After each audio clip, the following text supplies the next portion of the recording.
Everyone, এলাম নতুন ব্লগে। চলো, গুড মর্নিং। অনেকক্ষণ আগেই হয়ে গেছে, মর্নিংটা অনেকক্ষণ আগেই হয়ে গেছে। তো চলো এবার নাস্তা করো। তো এখানে আমি অনেকটার জন্য বানিয়েছি, এই যে ডিম পোস্ট করেছি, আর হচ্ছে ওখানে ল্যাংচা রয়েছে, মিষ্টি বানিয়েছিলাম। ওগুলোই খাবে না এখন? হ্যাঁ, দেখো খেয়ে দেখো কেমন হয়েছে। আশা করি ভালোই হবে। তোমার বাবা কোথায়? ওর বাবা কোথায় একটা গেল। তো আমি এখনও স্নান করিনি জানো।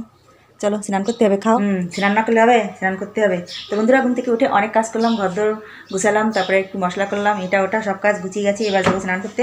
জল গরম বসাবো। হ্যাঁ, গরম জল দিয়ে করবো। ঠান্ডা লাগে না, এখন শীত নেই তো, শীত নেই এখন, গরম করে গেছে।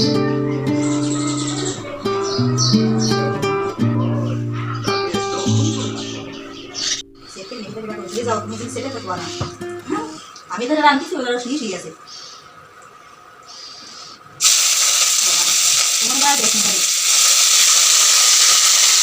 খেতে এখানে আদা আছে তো, আদা খুবই খারাপ।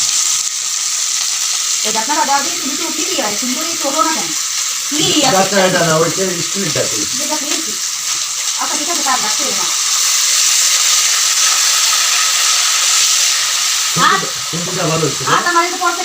রান্না করতে গিয়ে আমার এরকম পড়ে তেল বেশি খাই তো, তেলে যে তেলের মধ্যে দাঁড়িয়ে খেতে। তো আর আমরা রান্না করছি মাংস, আর অনেক তরকারি আছে রান্না করা, তরকারি আছে, তারপর টমেটো তরকারি আছে। আবার এখন রান্না করলাম লাল শাক, আর এখন লাল শাক আর হচ্ছে যে মাংস রান্না করছি। এখন বলছি দিদি এখানে মাংস আলু সব রয়েছে। শুক্রবার যখন ডিসকাউন্ট ডাকছিলাম, ডাক না দিয়ে না ডাকলে কি থাকে।